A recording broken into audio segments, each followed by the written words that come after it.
Hey guys, we're here on site at Homesteady. I'm with Austin.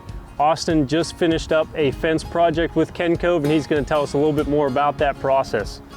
So Austin, you're building this fence. Can you tell us what you needed or what the purpose behind this fence was and what materials you chose to do so? Yeah, absolutely, Eli. We moved to this family farm, 100 acres of beautiful farmland here, and no perimeter fencing, not a fence in sight. We have mini Jersey cattle, as you can see behind me, and we like our cattle. We don't want them to be on our neighbor's property or down on the road.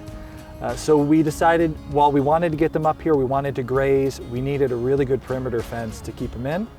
Wanted to make sure that they would be here when we wanted them here, but we also wanted to be able to rotationally graze. We wanted to be able to move them a little bit. I'm pretty busy. I run a YouTube channel, I run a podcast, so I'm not a full-time farmer. I wanted to be able to do some rotational grazing, but it couldn't take me too long every day. I need to be able to come up here, do the move, and get back inside and, edit videos and record podcasts. So we needed a fence that would keep our cows in place, make sure that they had fresh pasture every day, and also would allow us to move them, do some rotational grazing, but it would be easy to do.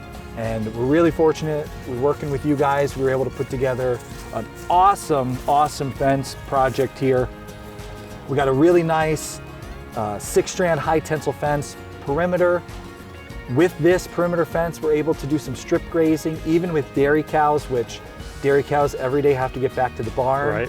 Right. Thanks to some of the really good fence designers at Kencove, we were able to come up with a solution that would allow us to do strip grazing and still get everybody back in the barn to be milked every day. And we have seen in this last year, our pastures have improved in quality. We have really good grazing. We're standing out here, it's December, and the cows are still eating grass because we're able to do rotational grazing. We've stockpiled some forage. It's made my daily move so much quicker. It's really just been a huge benefit to our homestead here. That's awesome. Yeah. Good deal. What would you say what was the most helpful part of that process? Was there anything that stood out as something that really made this doable for you? Yeah, we were talking before the shoot. I'm not a real handy guy. My dad, he's a craftsman, he's handy. I'm a storyteller. That's why I podcast. I never shut up.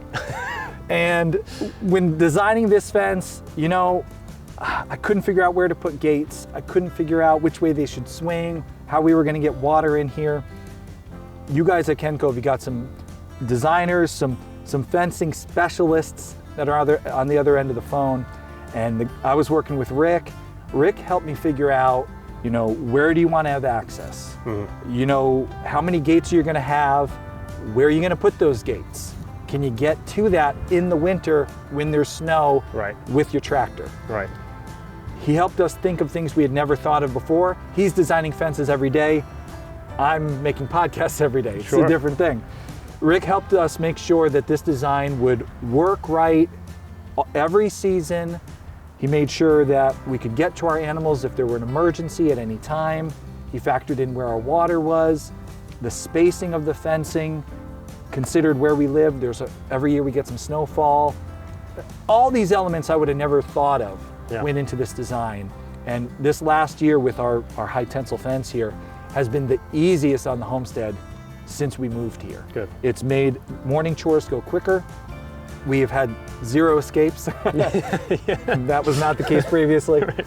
And the best thing about it, my morning move, I come out here, I check on the cows. During peak season, if I want to, I can come out here and move all my cattle in 10 minutes. That's great. All by myself. That's good. Yeah. That efficiency is definitely key.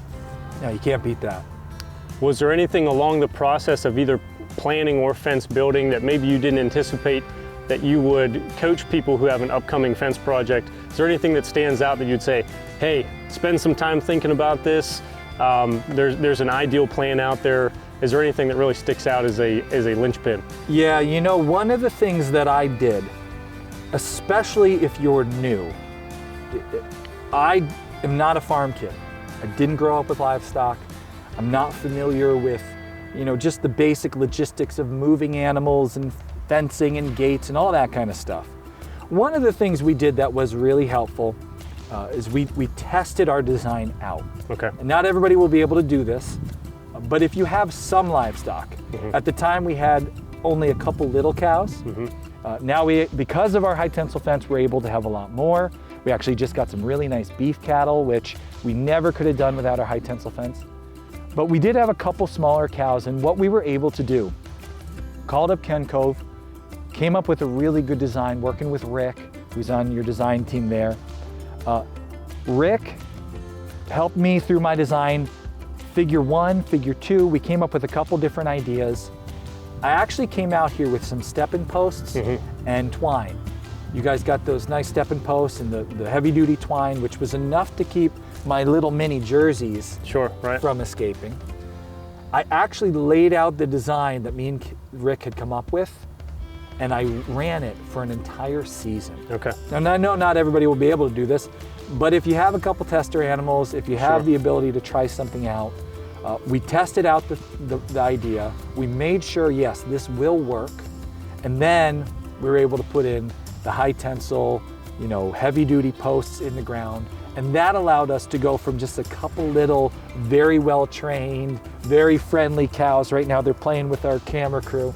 It allowed us to go from these animals to, now we have some beef cows, which, they're a lot bigger of an animal, a bit more, they got some big horns, a little bit of danger, not really, but you got to be cautious around them. With this good quality perimeter fence, we're able to do a lot more. Gotcha. I think that's really key. And we always try to coach people, putting in a permanent fence, that's going to be there for a while. Yeah. Test things out while it's flexible, while it's pliable. Yep. And that way you'll know, hey, this design isn't actually functioning up to par for us. We need to adjust something. So I think that's really great. Yeah. Map something out with flexible materials while you're in that planning process. Try it out if you have that luxury, so that when you put posts in the ground, everything's where it needs to be.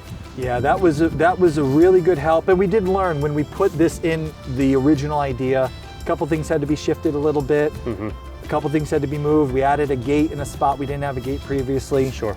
And now we have an awesome system, works great. You're always gonna say, oh, I wish I'd put another gate up. There's my other tip. Put the extra gate in. Right. Gates, you can never have too many in all the right spots. Yep. That's great. Well, awesome. We're excited to be working with you here on this project. There's going to be more videos, more content about this fence build coming out, both on Kencove side and on the Homesteady side. If somebody wants to follow along with your fence build, as well as all the other ventures you have going on with Homesteady, where can they find you? They can check us out. If you search Homesteady, you'll find us. We're on YouTube. We do a video every week, which highlights working with our cattle. We got pigs. Unfortunately, we have goats, chickens, pretty much every livestock you could imagine, we have it. So we share a video every week on YouTube. We do a weekly podcast. You can download it wherever you get podcasts, Apple, Google, Spotify. And we're on Instagram, Facebook, all the other social medias. Search Homesteady, you'll find us. And we have some really exciting videos coming up highlighting the things we did with this system here that not only allowed us to rotationally graze in just a couple minutes a day, but do it with dairy cattle, which was an added challenge. Yes. So stay tuned for that. Well, Austin, thank you for hosting us out here today at Homesteady. For anybody watching, just keep following along with Kencove and Homesteady to see more of this fence building process.